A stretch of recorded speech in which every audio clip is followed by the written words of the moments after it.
प्रेम से बोलो गौरी पुत्र गणेश की जय। ओम नमः शिवाय।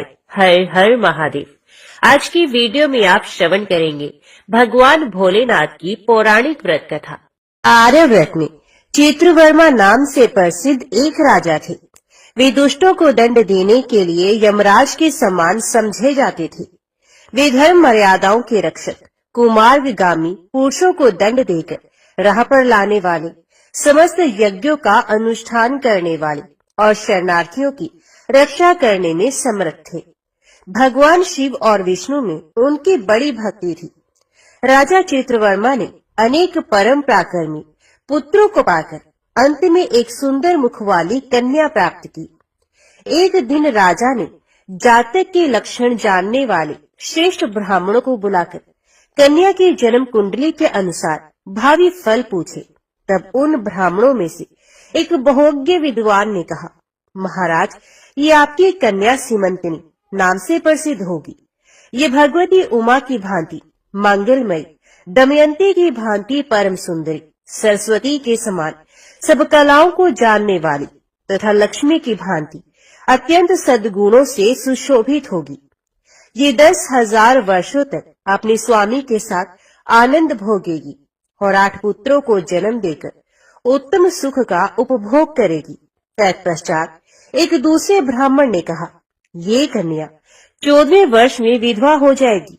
ये वज्रघात के समान दारुण वचन सुनकर राजा 2 घड़ी तक चिंता में डूबे रहे।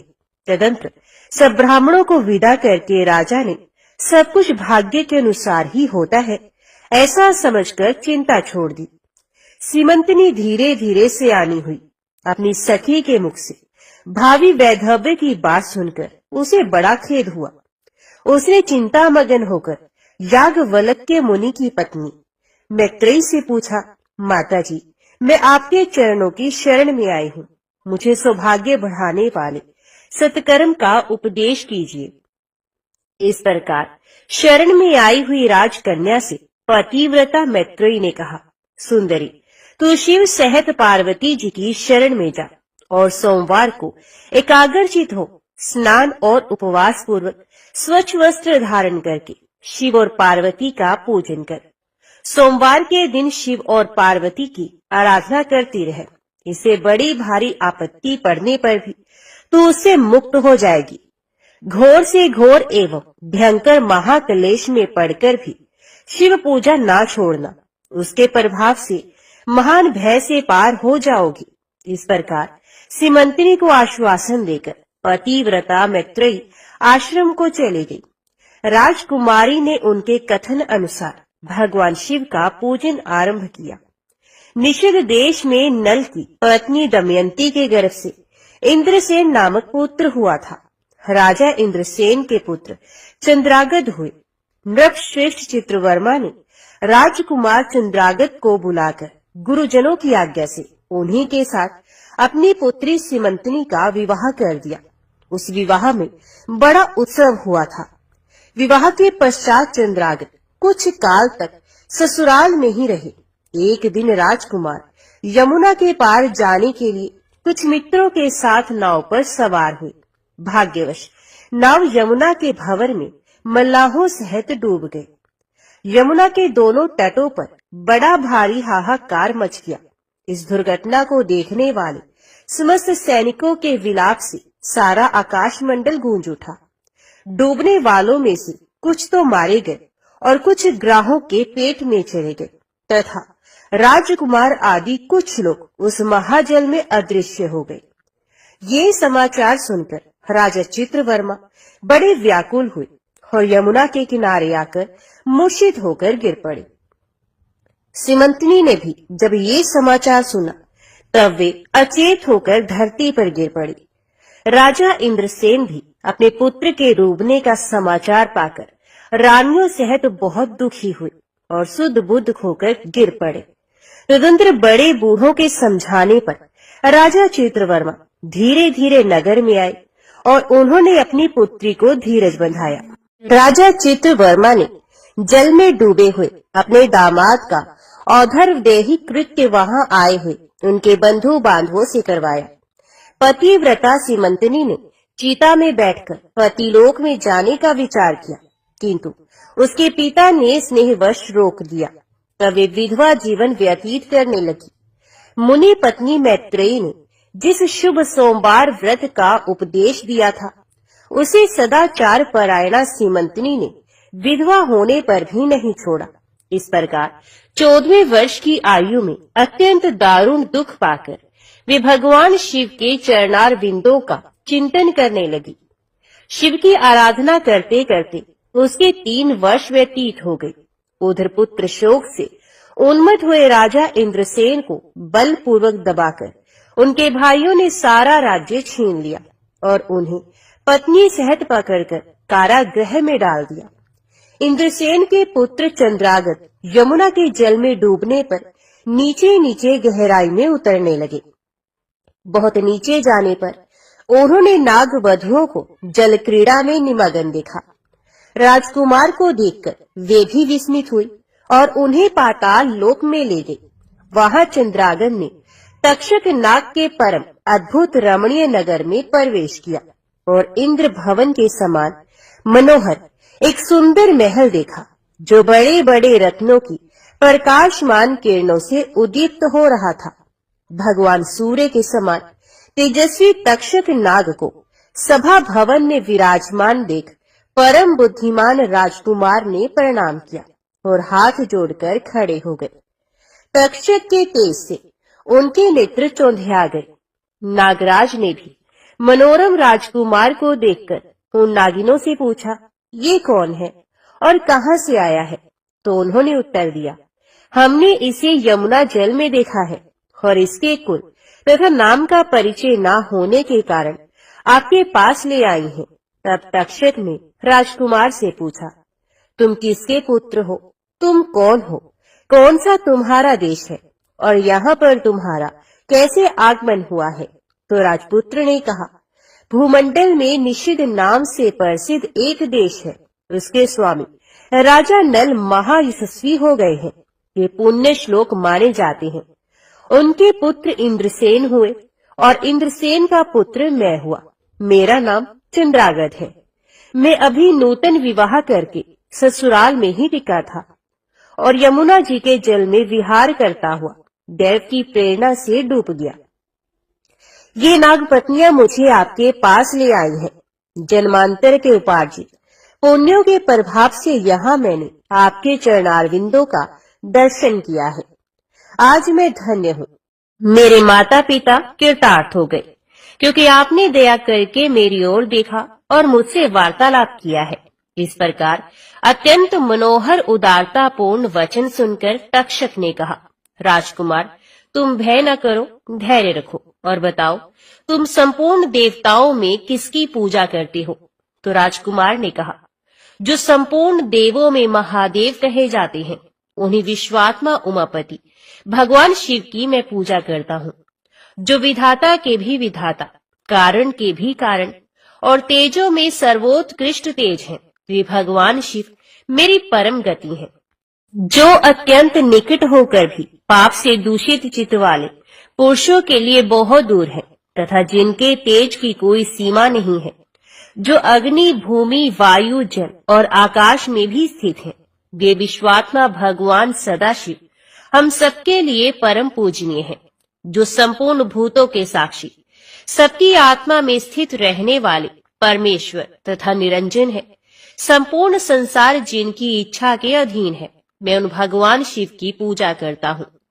ज्ञानी पुरुष जिन्हें एक, आदि और पुराण पुरुष कहते हैं, गुणों के भेद से जिनमें भिन्नता की प्रतीति होती है, जिन्हें कोई तो क्षेत्रज्ञ, कोई तुरय और कोई कुटस्थ कहते हैं, ये भगवान शिव मेरे परम आश्रय हैं, जो चैतन्यमय अचिंत्य तत्व है, जिनके तेज का कहीं अंत नहीं है।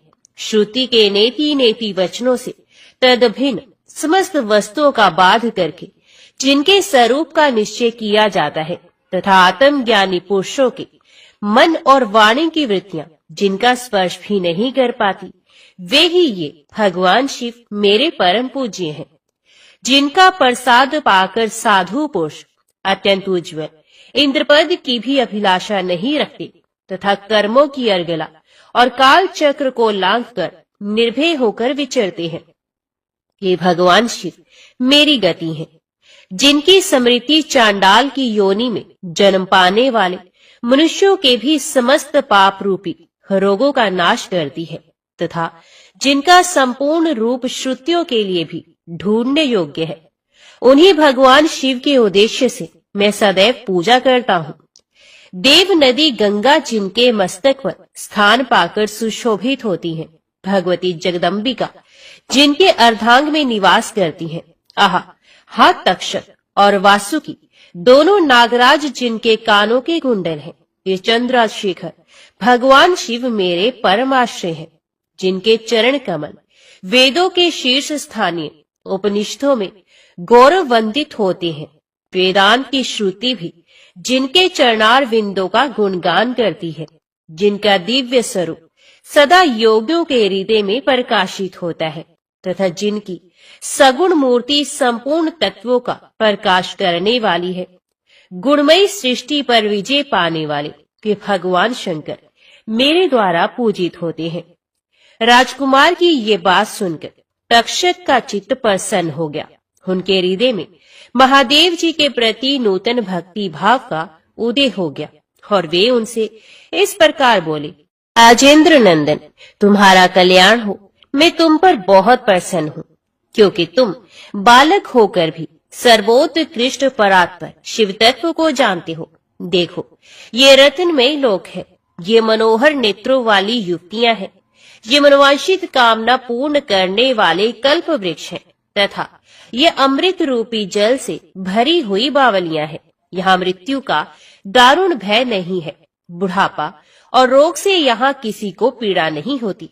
तुम इच्छा अनुसार यहीं रहो और यथा योग्य सुख भोगों का उपभोग करो। नागराज के ऐसा कहने पर राजकुमार हाथ जोड़कर बोले, नागराज, मैंने समय पर विवाह किया है। मेरी पत्नी उत्तम व्रत का पालन करने वाली और शिव पूजा परायणा है। मैं अपने माता पिता का इकलौता पुत्र हूँ। वे सब लोग इस समय मुझे मरा हुआ मानकर महान शोक से घिर गए होंगे, अतः मुझे किसी प्रकार भी यहाँ अधिक समय तक नहीं रुकना चाहिए। कृपा करके मुझे उसी मनुष्य लोक में पुनः पहुंचा दीजिए। नागराज तक्षक ने कहा, राजकुमार, तुम जब जब मेरी याद करोगे तब तब तुम्हारे सामने प्रकट हो जाऊंगा। ऐसा कहकर उन्होंने राजकुमार को एक सुंदर अश्व भेंट किया, जो इच्छा के अनुसार चलने वाला था। अनेक प्रकार के द्वीपों, समुद्रों और लोकों में उसकी अप्रतिहत गति थी। इसके सिवा उन्हें रतन में आभूषण, दिव्य वस्त्र एवं दिव्य अलंकार भेंट किए। उनकी सहायता के लिए सारी व्यवस्था करने के पश्चात तक्षक ने जाओ कहकर प्रेम पूर्वक उन्हें विदा किया। चंद्रागत उस घोड़े पर सवार होकर निकल गए और थोड़ी ही देर में यमुना के जल से बाहर आकर उस दिव्य अश्व पर चढ़े हुए ही नदी के रमणीय तट पर घूमने लगे। इसी समय पतिव्रता सीमंतनी अपनी सखियों से घिरी हुई वहां स्नान करने के लिए आई। उसे यमुना के तट पर मनुष्य रूपधारी नाग कुमार के साथ भ्रमण करते हुए राजकुमार चंद्रागत को देखा। दिव्य अश्व पर आरूढ़ हुए अपूर्व आकार वाले उन राजकुमार को देखकर वे उन्हीं की ओर दृष्टि लगाए खड़ी हो गई। उसे देखकर चंद्रागत ने भी मन ही मन विचार किया, जान पड़ता है इसे मैंने पहले कभी कहीं देखा है। तत्पश्चात वे घोड़े से उतरकर नदी के किनारे आकर बैठ गए और उस सुंदरी को बुलाकर समीप बैठाकर पूछा, तुम कौन हो, किसकी स्त्री और किसकी कन्या हो? सीमंतनी लज्जावश स्वयं कुछ बोल ना सकी। तब उसकी सखी ने सब बातें बताई। इसका नाम सीमंतनी है। ये निषिद्ध राज इंद्रसेन की पुत्र वधु, युवराज चंद्रागत की रानी तथा महाराज चित्रवर्मा की पुत्री है। दुर्भाग्यवश इसके पति इस महाजल में डूब गए। इसे वैधव्य का दुख प्राप्त करके ये बाला शोक से सूखती जा रही है। अत्यंत प्रबल शोक में ही इसने 3 वर्ष व्यतीत किए हैं। आज सोमवार है, इसलिए यहाँ यमुना जी में स्नान करने के लिए आई है। इसके श्वशुर का भी राज्य भी शत्रु ने छीन लिया है, बलपूर्वक उस पर अधिकार जमा लिया है और वे महाराज अपनी पत्नी के साथ उनकी कैद में पड़े हैं। ये सब होने पर भी ये निर्मल अंतकरण वाली सदाचार परायण राजकुमारी प्रति सोमवार को अत्यंत भक्ति भाव के साथ पार्वती सहित महादेव जी की पूजा करती है।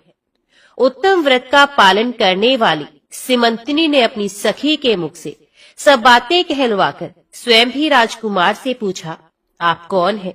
आपके पार्श्ववर्ती ये दोनों पुरुष कौन है? आपने मेरे वृत्तांत को एक स्नेही की भांति क्यों पूछा है? महाबाहो, मुझे ऐसा जान पड़ता है कि पहले कभी मैंने आपको देखा है। आप मुझे स्वजन की भांति प्रतीत होते हैं। इतना कहकर राजकुमारी सीमंतनी नेत्रों से आंसू की धारा बहाती हुई बहुत देर तक फूट फूट कर रोती रही और मूर्छित होकर पृथ्वी पर गिर पड़ी। अपनी प्रियतमा के शोक का कारण सुनकर चंद्रागत भी शोक से व्याकुल हो 2 घड़ी तक चुपचाप बैठे रहे। तदंतर सीमंतनी उठकर राजकुमार की ओर बारंबार निहारने लगी।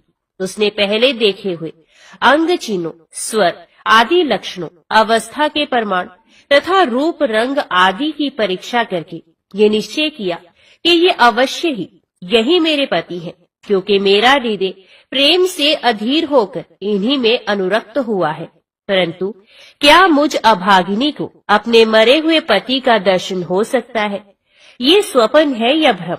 अथवा मुनि पत्नी मैत्रेयी ने जो मुझे ये कहा था कि तुम भारी से भारी विपत्ति में पड़ने पर भी इस व्रत का पालन करती रहना, उसी का तो ये फल नहीं है।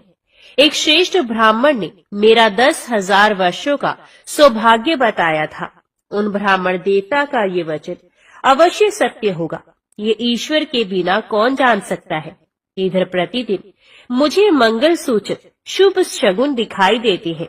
देवी पार्वती के प्राणनाथ भगवान शिव के प्रसन्न होने पर देहधारियों के लिए कौन सी वस्तु दुर्लभ हो सकती है? इस प्रकार भांति भांति से विचार करके उसका संदेह दूर हो गया। लज्जा से उसने अपना मुख नीचे की ओर कर लिया। उस समय राजकुमार ने कहा, भद्रे, मैं तुम्हारे पति के शोक संतप्त माता पिता से ये समाचार बतलाने के लिए जा रहा हूँ। तुम्हारा कल्याण हो, तुम्हारे पति तुमसे शीघ्र ही मिलेंगे। यूं कहकर राजकुमार घोड़े पर सवार हुए और अपने दोनों सहायकों के साथ शीघ्र ही अपने राज्य में जा पहुंचे। वहां नगर उद्यान के समीप स्थित होकर उन्होंने नागराज के पुत्र को राज सिंहासन पर अधिकार जमाए बैठे हुए बंधुओं के समीप भेजा। नागकुमार ने शीघ्र जाकर उन सब से कहा, तुम सब लोग महाराज इंद्रसेन को अविलंब कारागृह से मुक्त करो और सिंहासन छोड़कर हट जाओ। महाराज के पुत्र चंद्रागत पाताल लोक से लौटकर यहाँ आ गए हैं। तुम आनाकानी ना करो, नहीं तो चंद्रागत के बाण तुम्हारे प्राण हर लेंगे। वे यमुना जी के जल में डूबकर नागराज तक्षक के घर जा पहुंचे थे। वहां से उनकी सहायता पाकर उन्हें इस लोक में लौटे हैं। नागकुमार की कही हुई ये सारी बातें सुनकर शत्रुओं ने भी बहुत अच्छा कहकर उनकी आज्ञा स्वीकार की और महाराज इंद्रसेन को उनके खोए हुए पुत्र के पुनः लौटाने का समाचार बताकर उनका सिंहासन उन्हें लौटा दिया। महाराज को प्रसन्न करके भी वे लोग भयभीत बने रहे। मेरा पुत्र आ रहा है, ये बात सुनकर राजा प्रेम के आंसू बहाते हुए आनंद में डूब गए। यही दशा महारानी की भी थी। तदंतर सब नागरिक, वृद्ध मंत्री और पुरोहित आगे जाकर चंद्रागत से मिले और उन्हें हृदय से लगाकर महाराज के समीप ले आए। अपने भवन में प्रवेश करके अश्रु वर्षा करते हुए राजकुमार ने माता पिता के चरणों में प्रणाम किया।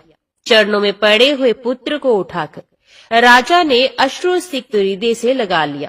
फिर क्रमश सब माताओं को प्रणाम करके उनका आशीर्वाद ले राजकुमार पूर्ववासियों से मिले और उन्होंने सबको यथा योग्य सम्मान दिया। पुनः सबके साथ राजसभा में बैठकर अपना सब वृतांत पिता से निवेदन किया और नागराज तक्षक से मित्रता होने की भी बात बताई। राजकुमार का चरित्र देख और सुनकर राजा इंद्रसेन हर्ष से विवल हो गए। उन्होंने अपने मन में यही माना कि मेरी पुत्र वधू ने भगवान महेश्वर की आराधना करके इस अनुपम सौभाग्य का अर्जन किया है। निषद राज ने ये मंगलमय वार्ता दूतों के द्वारा महाराज चित्रवर्मा को भी कहला दी। यह अमृतमय वार्ता सुनकर महाराज चित्रवर्मा आनंद से विवल हो गए और बड़े वेग से उठकर उन्होंने संदेश वाहकों को उपहार में बहुत धन दिया। फिर अपनी पुत्री को बुलाकर उन्होंने उससे वैधव्य के चिन्हों का परित्याग करवाया और उसे नाना प्रकार के आभूषणों से विभूषित किया। तत्पश्चात समूचे राष्ट्र के गांव और नगर आदि में बड़ा भारी उत्सव हुआ और सब लोगों ने राजकुमारी सीमंतनी के सदाचार की बड़ी प्रशंसा की। चित्रवर्मा ने इंद्रसेन के पुत्र चंद्रागत को बुलाकर सीमंतनी को उनके साथ विदा कर दिया। चंद्रागत ने तक्षक के घर से लाए हुए रत्न आदि आभूषणों के द्वारा, जो मानव मात्र के लिए अत्यंत दुर्लभ है, अपनी पत्नी को अलंकृत किया। तपे हुए स्वर्ण के समान सुशोभित 40 कोस तक जाने वाली सुगंध से युक्त दिव्य अंगराग से सीमंतनी की बड़ी शोभा हो रही थी। कमल के केसर के समान रंग वाले कल्प वृक्ष के पुष्पों से बनी हुई और कभी न कुम्हलाने वाली माला भी सती सीमंतनी की शोभा बढ़ा रही थी। इस प्रकार शुभ मुहूर्त में अपनी पत्नी को साथ लेकर श्वशुर की आज्ञा से चंद्रागत पुनः अपनी नगरी में आए। महाराज इंद्रसेन ने अपने पुत्र को राज सिंहासन पर बिठाकर तपस्या द्वारा भगवान शिव की आराधना करके योगी पुरुषों को उपलब्ध होने वाली उत्तम गति प्राप्त की। राजा चंद्रागत ने अपनी धर्मपत्नी सीमंतनी के साथ 10,000 वर्षों तक नाना प्रकार के विषयों का उपभोग किया। उन्होंने 8 पुत्रों और 1 कन्या को जन्म दिया। सीमंतनी प्रतिदिन भगवान महेश्वर की पूजा करती हुई अपने स्वामी के साथ सुखपूर्वक रहने लगी। उसे सोमवार के व्रत के प्रभाव से अपना खोया हुआ सौभाग्य प्राप्त कर लिया। ओम नमः शिवाय। हर हर महादेव। आशकल नामक गांव में बिंदुम नाम का एक ब्राह्मण रहता था। वे अधर्मी, दुरात्मा एवं महापापी था। उसकी स्त्री बहुत सुंदर थी। उसका नाम चंचुला था। वह सदा उत्तम धर्म का पालन करती थी, परंतु बिंदु वैश्यगामी था। इस तरह कुकर्म करते हुए बहुत समय व्यतीत हो गया। उसकी स्त्री काम से पीड़ित होने पर भी स्वधर्म नाश के भय से कलेश सहकर भी काफी समय तक धर्म भ्रष्ट नहीं हुई, परंतु आगे चलकर वे भी अपने दुराचारी पति के आचरण से प्रभावित होकर दुराचारिणी और अपने धर्म से विमुख हो गई। इस तरह दुराचार में डूबे हुए उन पति पत्नी का बहुत सा समय व्यर्थ में बीत गया। वैश्यगामी, दूषित बुद्धि वाला वे दुष्ट ब्राह्मण बिंदुक समय अनुसार मृत्यु को प्राप्त होकर नरक में चला गया। बहुत दिनों तक नरक के दुखों को भोगकर वे मूढ़ बुद्धि पापी विंध्य पर्वत पर भयंकर पिशाच हो गया। इधर उस दुराचारी बिंदु के मर जाने पर वे चंचुला नामक स्त्री बहुत समय तक पुत्रों के साथ अपने घर में रहती रही। पति की मृत्यु के बाद वे भी अपने धर्म से गिरकर परपुरुषों का संग करने लगी थी। सतिया विपत्ति में भी अपने धर्म का पालन करना नहीं छोड़ती। यही तो तप है। तप कठिन तो होता ही है, लेकिन इसका फल बहुत मीठा होता है। विषयी इस सत्य को नहीं जानता, इसलिए वे विषयों के विषफल का स्वाद लेते हुए भोग करता है। एक दिन देव योग से किसी पुण्य पर्व के आने पर वे अपने भाई बंधुओं के साथ गोकर्ण क्षेत्र में गई। उसने तीर्थ के जल में स्नान किया एवं बंधु जनों के साथ यत्र तत्र घूमने लगी। घूमते घूमते वह एक देव मंदिर में गई। वहां उसने एक ब्राह्मण के मुख से भगवान शिव की परम पवित्र एवं मंगलकारी कथा सुनी। कथावाचक ब्राह्मण कह रहे थे कि जो स्त्रियां व्यभिचार करती हैं, वे मरने के बाद जब यमलोक में जाती हैं, तब यमराज के दूत उन्हें तरह तरह से यंत्रणा देते हैं। वे उसके काम अंगों को तप्त लोह दंडों से दागते हैं। तप्त लोह के पोष से उसका संसर्ग कराते हैं। ये सारे दंड इतनी वेदना देने वाले होते हैं कि जीव पुकार पुकार कर कहता है कि अब वे ऐसा नहीं करेगा, लेकिन यमदूत उसे छोड़ते नहीं। कर्मों का फल तो सभी को भोगना पड़ता है। देव, ऋषि, मनुष्य सभी इससे बंधे हुए हैं। ब्राह्मण के मुख से ये वैराग्य बढ़ाने वाली कथा सुनकर चंचुला भय से व्याकुल हो गई। कथा समाप्त होने पर सभी लोग वहां से चले गए। तब कथा वांचने वाले ब्राह्मण देवता से चंचुला ने कहा, हे ब्राह्मण, धर्म को न जानने के कारण मेरे द्वारा बहुत बड़ा दुराचार हुआ है। स्वामी, मेरे ऊपर कृपा कर मेरा उद्धार कीजिए। आपके प्रवचन को सुनकर मुझे इस संसार से वैराग्य हो गया है। मुझ मूढ़ चित्त वाली पापिनी को धिक्कार है। मैं निंदा के योग्य हूँ। मैं बुरे विषयों में फंसकर अपने धर्म से विमुख हो गई थी। कौन मुझे जैसी कुमार्ग में मन लगाने वाली पापिनी का साथ देगा? जब यमदूत मेरे गले में फंदा डालकर मुझे बांधकर ले जाएंगे और नरक में मेरे शरीर के टुकड़े करेंगे, तब मैं कैसे उन महायातनाओं को सहन कर पाऊंगी? मैं सब प्रकार से नष्ट हो गई हूँ, क्योंकि अभी तक मैं हर तरह से पाप में डूबी रही हूँ। हे ब्राह्मण, आप मेरे गुरु हैं, आप ही मेरे माता पिता हैं। मैं आपकी शरण में आई हूँ। मुझ अबला का अब आप ही उद्धार कीजिए। सूत जी कहते हैं, इस प्रकार विलाप करती हुई चंचुला ब्राह्मण देवता के चरणों में गिर पड़ी। तब ब्राह्मण ने उसे कृपा पूर्वक उठाया और इस प्रकार कहा, नारी, तुम सौभाग्यशाली हो जो भगवान शंकर की कृपा से तुमने वैराग्यपूर्ण शिव पुराण की कथा सुनकर समय से अपनी गलती का एहसास कर लिया है। तुम डरो मत और भगवान शिव की शरण में जाओ। उनकी परम कृपा से तुम्हारे सभी पाप नष्ट हो जाएंगे। मैं तुम्हें भगवान शिव की कथा सहज में मार्ग भी बताऊंगा, जिसके द्वारा तुम्हें सुख देने वाली उत्तम गति प्राप्त होगी। शिव कथा सुनने से तुम्हारी बुद्धि शुद्ध हो गई है और तुम्हें पश्चाताप हुआ है तथा मन में वैराग्य उत्पन्न हुआ है। पश्चाताप ही पाप करने वाले पापियों के लिए सबसे बड़ा प्रायश्चित है। पश्चाताप ही पापों का शोधक है। इससे ही पापों की शुद्धि होती है।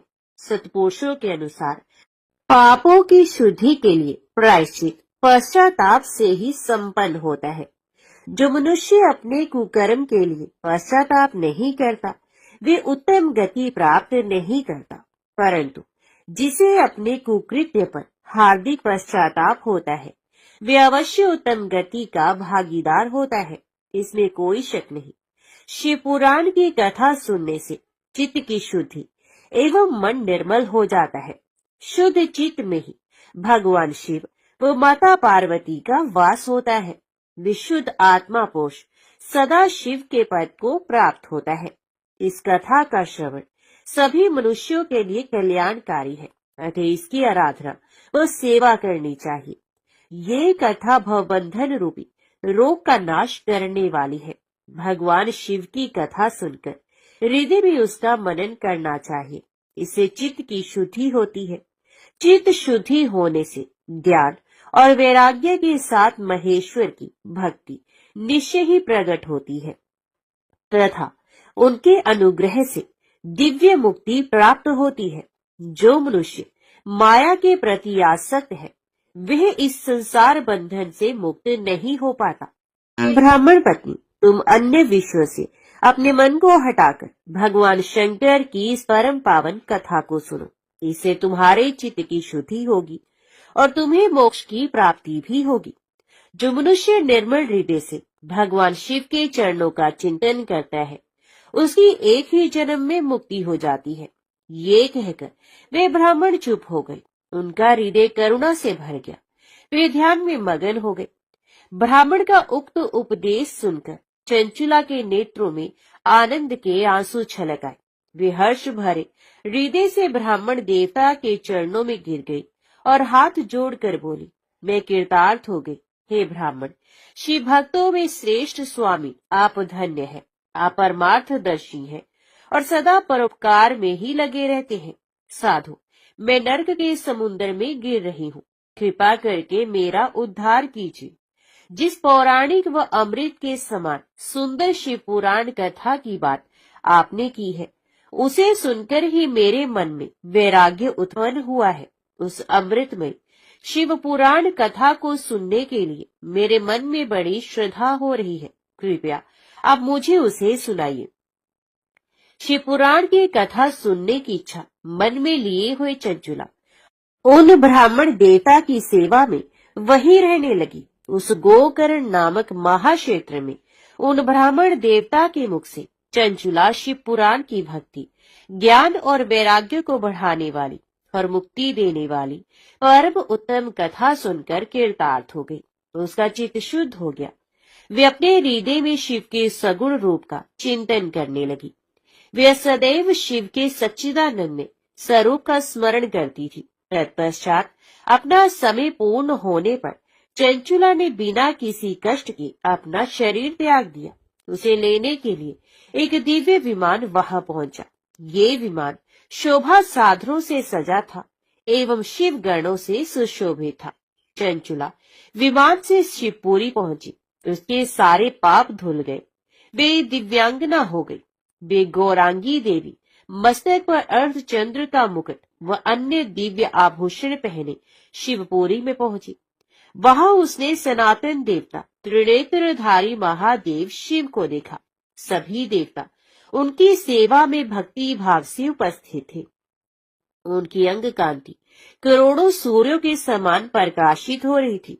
5 मुख और हर मुख में 3-3 नेत्र थे। मस्तक पर अर्धचंद्राकार मुकुट शोभायमान हो रहा था। कंठ में नील चिन्ह था। उनके साथ में देवी गौरी विराजमान थी, जो विद्युत पुंज के समान प्रकाशित हो रही थी। महादेव जी की कांति कपूर के समान गौर थी। उनके शरीर पर श्वेत वस्त्र थे तथा शरीर श्वेत भस्म से युक्त था। इस प्रकार भगवान शिव के परम उज्जवल रूप के दर्शन कर चंचुला बहुत प्रसन्न हुई। उसने भगवान को बारंबार प्रणाम किया और हाथ जोड़कर प्रेम, आनंद और संतोष से युक्त हो विनीत भाव से खड़ी हो गई। उसके नेत्रों से आनंद अश्रुओं की धारा बहने लगी। भगवान शंकर व माता पार्वती करुणा के साथ सौम्य दृष्टि से देखकर चंचुला को अपने पास बुलाया। गौरी उमा ने उसे प्रेम पूर्वक अपनी सखी बना लिया। चंचुला सुख पूर्वक भगवान शिव के धाम में उमा देवी की सखी के रूप में निवास करने लगी। एक दिन चंचुला आनंद में मगन उमा देवी के पास गई और दोनों हाथ जोड़कर उनकी स्तुति करने लगी। चंचुला बोली, हे गिरिराज नंदिनी सकंद माता उमा, आप सभी मनुष्यों एवं देवताओं द्वारा पूज्य तथा समस्त सुखों को देने वाली हो। आप शंभु प्रिया है। आप ही सगुणा और निर्गुणा है। हे सच्चिदानंद स्वरूपिणी, आप ही प्रकृति की पोषक है। हे माता, आप ही संसार की सृष्टि, पालन और संहार करने वाली है। आप ही ब्रह्मा, विष्णु और महेश को उत्तम प्रतिष्ठा देने वाली परम शक्ति है। सदगति प्राप्त चंचुला इस प्रकार देवी की स्तुति कर शांत हो गई। उसकी आंखों में प्रेम की आंसू उमड़ आई। तब शंकर प्रिया भक्त वत्सला देवी उमा ने बड़े प्रेम से चंचुला को चुप कराते हुए कहा, सखी चंचुला, मैं तुम्हारी स्तुति से प्रसन्न हूँ। बोलो, क्या वर मांगती हो? चंचुला बोली, हे गिरिराज कुमारी, मेरे पति बिंदु इस समय कहाँ है? वो कैसे हैं? मुझे बताइए और कुछ उपाय कीजिए ताकि हम फिर से मिल सके। हे महादेवी, मेरे पति एक शूद्र जाति वैश्या के प्रति आसक्त थे और पाप में ही डूबे रहते थे। गिरिजा माता बोली, बेटी, तुम्हारा पति बिंदु बड़ा पापी था। उसका अंत बड़ा भयानक हुआ। वैश्या का उपभोग करने के कारण वे मूर्ख नरक में अनेक वर्षों तक अनेक प्रकार के दुख भोगकर अब शेष पाप को भोगने के लिए विंध्य पर्वत पर पिशाच की योनि में रह रहा है। वे दुष्ट वही वायु पीकर रहता है और सब प्रकार के कष्ट सहता है। गौरी देवी की ये बात सुनकर चंचुला अत्यंत दुखी हो गई। फिर मन को किसी तरह स्थिर करती हुई दुखी हृदय से माता गौरी से उसने एक बार फिर पूछा, हे महादेवी, मुझ पर कृपा कीजिए और मेरे पापी पति का अब उद्धार कर दीजिए। कृपा करके मुझे वह उपाय बताइए जिससे मेरे पति को उत्तम गति प्राप्त हो सके। देवी गौरी ने कहा, यदि तुम्हारा पति बिंदु शिव पुराण की पुण्यमय उत्तम कथा को सुने तो वह इस दुर्गति को पार करके उत्तम गति का भागी हो सकता है।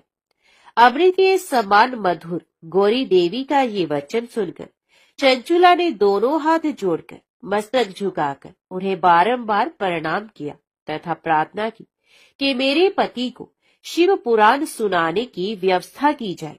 ब्राह्मण पत्नी चंचुला के बार बार प्रार्थना करने पर शिव प्रिया गौरी देवी ने भगवान शिव की महिमा का गान करने वाले गंधर्व राज तुम्बरू को बुलाकर कहा, तुम्बरू, तुम्हारी भगवान शिव में प्रीति है। तुम मेरे मन की सभी बातें जानकर मेरे कार्यों को सिद्ध भी करते हो। तुम मेरी इस सखी के साथ विंध्य पर जाओ। वहां एक महाघोर एवं भयंकर पिशाच रहता है। पूर्व जन्म में वह पिशाच बिंदुक नामक ब्राह्मण मेरे इस सखी चंचुला का पति था। वे वैश्यगामी हो गया। उसे स्नान संध्या आदि नित्य क्रम छोड़कर अपवित्र रहने लगा। क्रोध के कारण उसकी बुद्धि भ्रष्ट हो गई। दुर्जनों से उसकी मित्रता तथा सज्जनों से द्वेष बढ़ गया था। वे अस्त्र शस्त्र से हिंसा करता, लोगों को सताता और उनके घरों में आग लगा देता था। चांडालों से दोस्ती करता, वह रोज वैश्या के पास जाता था। पत्नी को त्याग कर दुष्ट लोगों से दोस्ती कर उन्हीं के संपर्क में रहता था। वे मृत्यु तक दुराचार में फंसा रहा। मृत्यु के बाद उसे पापियों के भोग स्थान यमपुर में ले जाया गया। वहां घोर नरकों को सहकर इस समय वे विंध्य पर्वत पर पिशाच बनकर रह रहा है और पापों का फल भोग रहा है। तुम उसके सामने परम पुण्यमय पापों का नाश करने वाली शिव पुराण की दिव्य कथा का प्रवचन करो। इस कथा को सुनने से उसका हृदय सभी पापों से मुक्त होकर शुद्ध हो जाएगा और विपरीत योनि से मुक्त हो जाएगा। दुर्गति मुक्त होने पर उस बिंदु नामक पिशाच को विमान पर बिठाकर तुम भगवान शिव के पास ले आना। माँ उमा का आदेश पाकर गंधर्व राज तुम्बरू प्रसन्नता पूर्वक अपने भाग्य की सराहना करते हुए चंचुला को साथ लेकर विमान से पिशाच के निवास स्थान विंध्य पर्वत पर गया। वहां पहुंचकर उसने उस विकराल आकृति वाले पिशाच को देखा। उसका शरीर विशाल था, उसकी ठोड़ी बड़ी थी। वे कभी हंसता, कभी रोता तो कभी उछलता था। महाबली तुम्बुरु ने बिंदुक नामक पिशाच को पाशों से बांध लिया। उसके पश्चात तुम्बुरु ने शिव पुराण की कथा बांचने के लिए स्थान तलाश कर मंडप की रचना की। शीघ्र ही इस बात का पता लोगों को चल गया कि एक पिशाच के उद्धार हेतु देवी पार्वती की आज्ञा से तुम्बुरु शिव पुराण की अमृत कथा सुनाने के लिए विंध्य पर्वत पर आया है। उस कथा को सुनने के लोभ से बहुत से देवऋषि वहां पहुंच गए। सभी को आदर पूर्वक स्थान दिया गया। पिशाच बिंदु को पाशों में बांधकर आसन पर बिठाया गया और तब तुम्बुरु ने परम उत्तम शिव पुराण की अमृत कथा का गान शुरू किया। उसने पहली विद्येश्वर संहिता से लेकर 7वीं वायु संहिता तक शिव पुराण की कथा का स्पष्ट वर्णन किया। 7 संहिताओं से शिव पुराण को सुनकर सभी श्रोता कृतार्थ हो गए। परम पुण्य में शिव पुराण को सुनकर पिशाच सभी पापों से मुक्त हो गया और उसने पिशाच शरीर का त्याग कर दिया। शीघ्र ही उसका रूप दिव्य हो गया। उसका शरीर गौर वर्ण का हो गया। शरीर पर श्वेत वस्त्र एवं पुरुषों के आभूषण आ गए। इस प्रकार दिव्य देहधारी होकर बिंदु अपनी पत्नी चंचुला के साथ स्वयं भी भगवान शिव का गुणगान करने लगा। उसे इस दिव्य रूप में देखकर सभी को बहुत आश्चर्य हुआ। उसका मन परम आनंद से परिपूर्ण हो गया। सभी भगवान महेश्वर के अद्भुत चरित्र को सुनकर कृतार्थ होकर उनका यशोगान करते हुए अपने अपने धाम को चले गए। बिंदुक अपनी पत्नी चंचुला के साथ विमान में बैठकर शिवपुरी की ओर चल दिया। महेश्वर के गुणों का गान करता हुआ बिंदुक अपनी पत्नी चंचुला व तुम्बरू के साथ शीघ्र ही शिवधाम पहुंच गया। भगवान शिव व देवी पार्वती ने उसे अपना पार्षद बना लिया। दोनों पति पत्नी सुखपूर्वक भगवान महेश्वर एवं देवी गौरी के श्री चरणों में अविचल निवास पाकर धन्य हो गए। ओम नमः शिवाय। हर हर महादेव। अभी सुनिए शिव चालीसा पाठ। श्री गणेश गिरजा सुवन मंगल मूल सुजान, कहत अयोध्या दास तुम देहु अभय वरदान। जय गिरजापति दीन दयाला, सदा करत संतन प्रतिपाला। भाल चंद्रमा सोहत नीके, कानन कुंडल नाग फनीके। अंग गौर शिरगंग बहाय, मुंड माल तन छार लगाए। वस्त्र खाल बागंबर सोहे, छवि को देख नाग मुनि मोहे। मैना मातु की होए दुलारी, बाम अंग सोहत शव न्यारी। कर त्रिशूल सोहत शव भारी, करत सदा शत्रुन शयकारी। नंदी गणेश सोहे तहि कैसे, सागर मध्य कमल है जैसे। कार्तिक श्याम और गणराव, या छवि को कह जात न गाओ। देवन जभी जाए पुकारा, तभी दुख प्रभु आप निवारा। किया उपद्रव तारक भारी, देवन सब मिल तुम्हें जुहारी। तुरत षडानन आप पठायो, लव निमेष में मार गिरायो। आप जलंधर असुर संहारा, सुयश तुम्हार विदित संसारा। त्रिपुरा सुरसन युद्ध मचाई, सबही कृपा कर लीन बचाई। किया तपही भागीरथ भारी, पूर्व प्रतिज्ञा तसु पुरारी। दानिन मह तुम सम को नाही, सेवक स्तुति करत सदाहि। वेद नाम महिमा तव गाय, अकथ अनाद भेद नहीं पाए। प्रगट उधत मंथन तेज्वाला, जरे सुरासुर भय विहाला। किन्हीं दया तहि करी सहाय, नीलकंठ तब नाम कहाय। पूजन रामचंद्र जब कीन्हा, जीत के लंक विभीषण दीन्हा। सहस कमल में हो रहे धारी, कीन्ही परीक्षा तभी पुरारी। एक कमल प्रभु राखे जोई, कमल न्यून पूजन चह सोई। कठिन भक्ति देखी प्रभु शंकर, भय प्रसन्न दिए इच्छत वर। जय जय जय अनंत अविनाशी, करत कृपा सबके घटवासी। दुष्ट सकल नित मोह सतावे, भ्रमत रहे मोह चैन न आवे। त्राही त्राही मैं नाथ पुकारो, यह अवसर मोह आन उबारो। लै त्रिशूल शत्रुन को मारो, संकट से मोह आन उबारो। माता पिता भ्राता सब कोई, संकट में पूछत नहीं कोई। स्वामी एक है आस तुम्हारी, आय हरो अब संकट भारी। धन निर्धन को देत सदाही, जो कोई जांचे वो फल पाही। स्तुति कह विद करो तुम्हारी, शम्हो नाथ अब चूक हमारी। शंकर हो संकट के नाशन, मंगल कारण विघ्न विनाशन। योगी यतमुन ध्यान लगावे, नारद शारद शीश नवावे। नमो नमो जय नमो शिवाय, सुर ब्रह्मादिक पार न पाए। जो ये पाठ करे मन लाई, तापर होत है शंभु सहाय। ऋणिया जो कोई अधिकारी, पाठ करे सो पावनहारी। पुत्रहीन कर इच्छा कोई, निश्चय शिव प्रसाद ही होय। पंडित त्रयोदशी को लावे, ध्यान पूर्वक होम करावे। त्रयोदशी व्रत करे हमेशा, तन्नहि ताके रहे कलेशा। धूप दीप नैवेद्य चढ़ावे, शंकर सम्मुख पाठ सुनावे। जन्म जन्म के पाप नसावे, अंतवास शिवपुर में जावे। कहे अयोध्या आस तुम्हारी, जान सकल दुख हरे हमारी। नित्य नेम कर प्रातः ही, पाठ करो चालीसा। तुम मेरी मनोकामना पूर्ण करो जगदीश। मकसर छठे मत ऋतु, संवत 64 जान।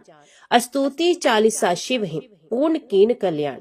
ओम नमः शिवाय। हर हर महादेव। अभी सुनते हैं भगवान भोलेनाथ की आरती। जय शिव ओंकारा, प्रभु जय शिव ओंकारा।